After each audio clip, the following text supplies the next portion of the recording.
உலகிலே இதுவரை தோன்றிய கம்போசர்கள், இசையமைப்பாளர்கள், இந்தியாவிலே தோன்றிய இசையமைப்பாளர்கள், உலக அனைத்தும் தோன்றக்கூடிய மாமேதைகள், தோன்றியிருந்த மாமேதைகள் யாருக்கும் ஒரு அரசு பாராட்டு விழா நடத்தியதில்லை.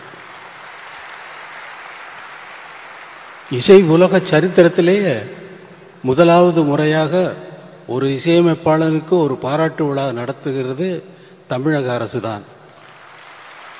தமிழக மாண்புமிகு முதல்வர் மு.க. ஸ்டாலின் அவர்கள், நான் சிம்பனிக்கு போகிறேன், அடுத்த நாள் போகிறேன் என்றால் முதல் நாளே வந்திருந்து பொன்னாடை அணிவித்து வாழ்த்து தெரிவித்து வழி அனுப்பி வைத்தார். அதேபோல் அங்கே லண்டனிலே இசை அரங்கேற்றம் செய்துவிட்டு அடுத்த நாள் ஃப்ளைட்டில் உடனே நான் திரும்பி வரேன். திரும்பி வரும்பொழுது ஃபோன்லேயே வந்து அங்கே ஸ்ரீராம தொடர்பு கொண்டு அரசு மரியாதையுடன் அவரை வரவேற்க வேண்டும் என்று முடிவு செய்திருக்கிறார்கள் என்று ஸ்ரீராம் வந்து எனக்கு அறிவித்திருக்கிறார்கள் என்று எனக்கு செய்தி வந்தது என்று சொல்லுகிறார். என்னால் நம்ப முடியவில்லை. இங்கே வந்து பார்த்தால் அமைச்சர் பெருமக்கள், அமைச்சர் தங்கம் தென்னரசு அவர்கள் வந்து காத்திருக்கிறார்கள். கையில் மலர் செண்டுடன் காத்திருக்கிறார்கள், என்னை வரவேற்கிறார்கள். அரசு மரியாதையுடன் உங்களை வரவேற்க வேண்டும் என்று முதல்வர் ஆணையிட்டிருக்கிறார் என்று சொல்லி, என்னால் என்னவென்று சொல்லுவது, வழி அனுப்பி வைத்துவிட்டு வரவேற்கவும் செய்து இன்று பாராட்டு விழாவும் நடத்துகிறார்கள். என்னால் நம்பவே முடியும். என்னால் என்ன நம்பல. நான் எனக்கு இது இந்த மேடையில் நான் நிற்கிறேன்னா, நான் பேசுறேன்னா அப்படிங்கிறத இது தெரியல. என்மேல் அவ்வளவு அன்பு வைப்பதற்கு என்ன காரணம்? இந்த இசைதானா? என்மேல் அவ்வளவு அன்பு, அப்பா வைத்த அன்பு, இசைஞானி என்பதே எனக்கு பேராகிவிட்டது. அவர் வெறுமனே வந்து காரைக்குடியில் நடந்த பாராட்டு விழாவில் எனக்கு அங்கே ஒரு பாராட்டு விழா நடந்தது.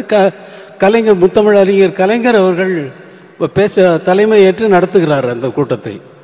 அதில் வந்தவர், நான் அறிந்த அளவில் மேடையில் அவர் சொன்ன வார்த்தையை நான் சொல்கிறேன். நான் வரும் வழியில் அவர் எழுதிய புத்தகத்தை படித்தேன். அவர் எழுதிய 2 நூல்களை வெட்ட வழியில் கொட்டி கிடக்குது, சங்கீத கனவுகள் என்ற 2 புத்தகத்தையும் காரிலே வரும்பொழுதே படித்து விட்டு வந்து, நான் அவரை அறிந்த வரையில் அவர் எழுதிய புத்தகத்தையும் படித்து கொண்டு வந்தேன். அவருக்கு இந்த மேடையிலே ஒரு பட்டத்தை வழங்க இருக்கிறேன், இசை ஞானி என்ற பட்டத்தை வழங்குகிறேன் என்று சொன்னார். அவர் பாராட்டு விழா, அதே பாராட்டு விழா கலைஞருடைய தவ புதல்வர் மு.க. ஸ்டாலின் அவர்கள் நடத்துகிறார்கள், எனக்கு நடத்துகிறார்கள். அது அரசு சார்பில் எந்த இசைக்கலைஞனுக்கும் பாராட்டு விழா நடந்ததில்லை. இது ஒரு சரித்திரத்தில், இசை உலக சரித்திரத்தில் இது ஒரு பெரிய விஷயமாக நான் கருதுகிறேன். என்னால் இன்னும் நம்ப முடியவில்லை. என்ன பேசுவது என்பதும் மறந்து போய்விட்டது. நீங்கள் கேட்டீர்கள், சிம்பனி இசையை கேட்டீர்கள். உங்களுக்கெல்லாம் உங்கள் மனதிலே என்ன தோன்றி இருக்குமோ என்பதை என்னால் கற்பனை செய்து பார்க்க முடிகிறது. இந்த மாதிரி ஒரு இசையை, அவ்வளவு வாத்தியங்களும் வாசிக்கக்கூடிய இசை என்னுடைய கற்பனையிலேயே தோன்றி, அந்த கற்பனையை எழுத்து மூலமாக எழுதி அத்தனை பேரும் ஒரே நேரத்தில் வாசித்துக் கொண்டிருக்கிறார்கள். ஒவ்வொருவருக்கும் எழுதிய நோட்ஸ் தான் அவர்கள் வாசித்தார்களே தவிர வேற ஒன்றும் இல்லை. நான் எனது எண்ணத்திலே தோன்றிய கற்பனை வரி வடிவமாக எழுதி, அந்த 87 பேருக்கும் எழுதி, தனித்தனியாக எழுதி மொத்தமாக வாசித்த இசைதான் அந்த சிம்பனி. இந்த சிம்பனி எழுதுவதற்கு நான் இசையிலே என்னுடைய வாழ்க்கையை முழுவதும் சென்றது. என்னுடைய குழந்தைகளுக்காக நான் நேரம் செலவழிக்கவில்லை. என்னுடைய குழந்தைகளுக்குடைய நேரத்தை செலவழித்திருந்தால் இந்த சிம்பனியை எழுதியிருக்க முடியாது. இதே போல நீங்கள் விரும்பி கேட்கின்ற அத்தனை பாடல்களையும் நான் கம்போஸ் செய்திருக்க முடியாது. அதனால் இங்கே நான் நன்றி தெரிவிக்க வேண்டியது முதலாவதாக என்னுடைய குழந்தைகளுக்கு. என்னை பொறுத்து கொண்டு கார்த்திக் ராஜா, இவன் போயிட்டானா,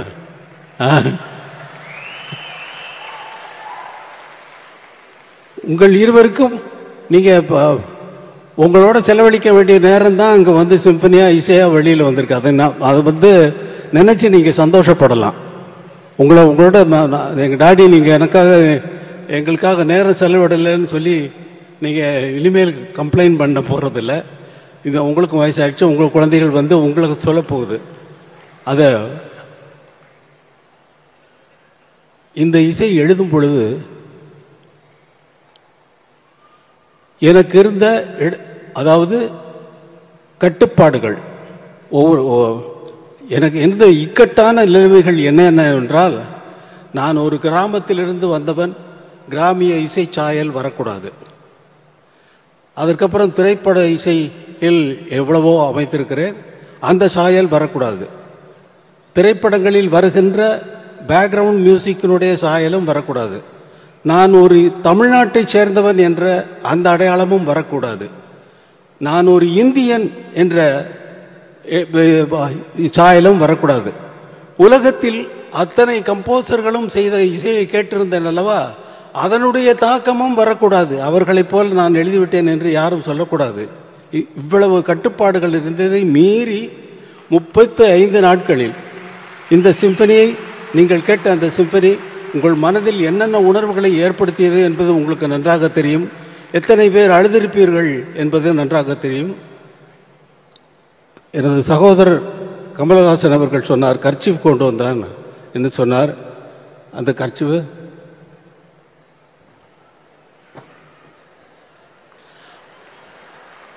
அழுவதுக்கு சாட்சி இவர், கண்ணீருக்கு சாட்சி.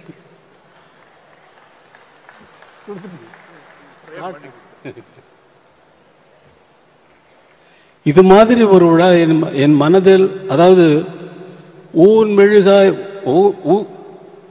மெழுகாய் உருகும் கரையும் அதில் உலகம் மறந்து போகும் என்று சொல்லுது நமது முதல்வர் அவர்கள் ஏற்பாடு செய்த இந்த பாராட்டு விழாவை. என்னுடைய போஸ்டர் எல்லாம் பார்க்குறப்ப எனக்கு மனசெல்லாம் ஒரே நிகழ்ச்சி. இந்த பாராட்டு விழாவுக்கும் நான் வந்து சம்மதிக்கிறவன் இல்லை. அவரை திரும்பி வந்தவுடனே வீட்டிற்கு சென்று அவரை கண்டால், அவர் சாதாரணமாக ஸ்டாலின் அவர்கள் கேட்டார், ஒரு பாராட்டு விழா நடத்தி விடலாமா அரசு சார்பில் அப்படின்னாரு. நீங்கள் நடத்துகிறதா இருந்தால் அதே சிம்பனி ஆர்கெஸ்ட்ரா இங்கே வந்து நம்ம மக்களுக்கு அதை காட்டுனா நல்லா இருக்கும் அப்படின்னு. அப்படியே பண்ணிடலாம். ரொம்ப சர்வசாதாரணமாக சொல்லிட்டாரு. இது ப்ராக்டிக்கலாக எவ்வளவு கஷ்டமான விஷயம்ங்கிறது, 87 பேரை சேர்க்கறதுங்கிறது ரொம்ப கஷ்டமான விஷயம். அதில் ஸ்ரீராம் பட்ட அவஸ்தை, அந்த ஆர்கெஸ்ட்ரானுடைய இன்சார்ஜாக இருக்கக்கூடிய பீட்டர் இங்கே தான் இருப்பார், நான் பேசுறது கேட்டுட்டு இருப்பார். அவரை போட்டு படுத்தின பாட்டில் வந்து அவர் வந்து, அதுவும் அரசு சார்பில் வந்த அவர்கள், சண்முகம் அவர்கள், மற்ற அமைச்சர் பெருமக்கள் அனைவருமே அவங்களோட தொடர்பு கொண்டு அவங்களை வந்து எதுக்குமே எந்த ஒரு இது, அவங்க போட்ட கண்டிஷன்ஸ் எல்லாம் இவங்க வந்து அது பண்ண இது பண்ண சொல்லி லாஸ்ட் மினிட் வரைக்கும் டார்ச்சர். அவங்க வந்து இங்கே இறங்கினது பெரிய சாதனை செய்த ஸ்ரீராம் அவர்களுக்கு நான் நன்றி சொல்றேன். ஸ்ரீராம் ப்ளீஸ் எந்திரிங்க. அவரால் தான் இதை சாதிக்க முடிந்தது. அதோடு இது எப்படி எனக்கு வார்த்தையே வரல, உங்களை நினைச்சு ஊன் மெழுகாய் உருகும் கரையும் அதில் உலகம் மறந்து போகும் என்கிறது, நீங்கள் எதற்காக எனக்கு இந்த பாராட்டு விழாவை நடத்தினீர்கள் என்பது எனக்கு பிடிபடவே மாட்டேங்கிறது. எதற்காக என்பதில் சொல்லிவிட்டீர்கள், நீங்கள் சொல்லிவிட்டீர்கள், சாதாரணமாக சொல்லிவிட்டீர்கள். எனக்கு அந்த என்னால் முடியலை, இந்த மகிழ்ச்சி தான்.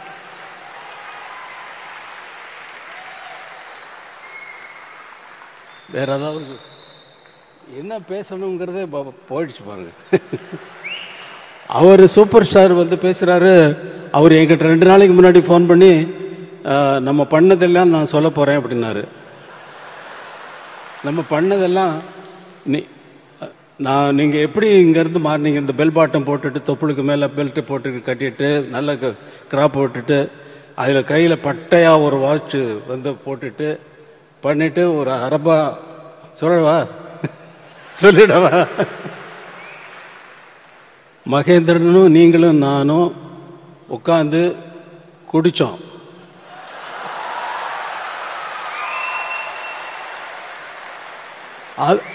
ஸ்டுடியோவில் வந்து சொல்றாரு, அவர் சொல்றாரு, என்கிட்ட சொல்றாரு, குடிச்சோம் ஞாபகம் இருக்கா உங்களுக்கு? அப்புறம் இல்லை, நீங்க அவர் அரை பாட்டில் பீரை குடிச்சிட்டு ஆட்டம் இருக்கு பாருங்க அப்படின்னாரு. அதை சொல்ல போறேன். நீங்க என்ன வேணாலும் சொல்லிக்கங்க, அதை பத்தி எனக்கு கவலை இல்லை.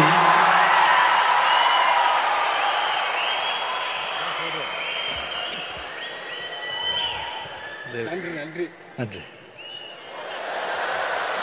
பிஜேபியில் வந்து ஜானி கம்போசிங், நான் அங்கே ஷூட் பண்ணிட்டு இருந்தேன், அங்கேயே தங்கியிருந்தேன். இவரு மகேந்திரன் சார் வந்தாங்க. இது பண்ணிட்டு ஈவினிங் நைட்டு நானும் மகேந்திர சார் வந்து ட்ரிங்க்ஸ் எடுத்தோம். இவர்கிட்ட கேட்டோம், சுவாமி சார் என்னன்னு. பீர் ஆஃப் பாட்டில் பீர் அடிச்சுட்டு இவர் போட்ட ஆட்டோ இருக்கு. ஐயோ ஐயோ ஐயோ ஐயோ 3 மணி நைட் வரைக்கும். மகேந்திரன் அப்ப சொல்றாரு, ராஜா இந்த சாங் இது சும்மா இருங்க சார் அப்படின்னு சொல்லி ஊர்ல கிசு கிசு எல்லாம் கேட்கிறாரு. மெயினா ஹீரோயின்ஸுங்க பத்தி. அண்ணா பெரிய லவ், பெரிய லவ், அதான் இந்த பாட்டெல்லாம். சொல்லுங்க சார். அப்படி இருந்தவர் இன்னும் நிறைய இருக்கு, இன்னொரு வாட்டி நான் வச்சுக்கிறேன்.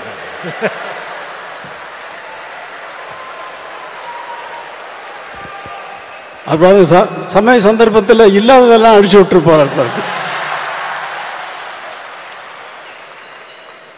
எப்படியோ உங்களுக்கு இந்த மேடையிலே முதல்வர் அவர்கள் ஒரு அறிவிப்பை அறிவித்தார். அதற்கு முதல்வர் அவர்களுக்கு என்னுடைய மனமார்ந்த நன்றியை தெரிவித்துக் கொள்கிறேன். நான் உங்களுக்கு ஒரு அறிவிப்பை சொல்லுகிறேன். இந்த அரங்கத்திலே இவ்வளவு பேர் தான் இந்த இசையை கேட்க முடிந்தது. எனக்கு நமது மக்கள் அனைவரும் கேட்க வேண்டும் என்ற ஆசை எப்பொழுதும் உண்டு. ஏனென்றால் இதை நீங்கள்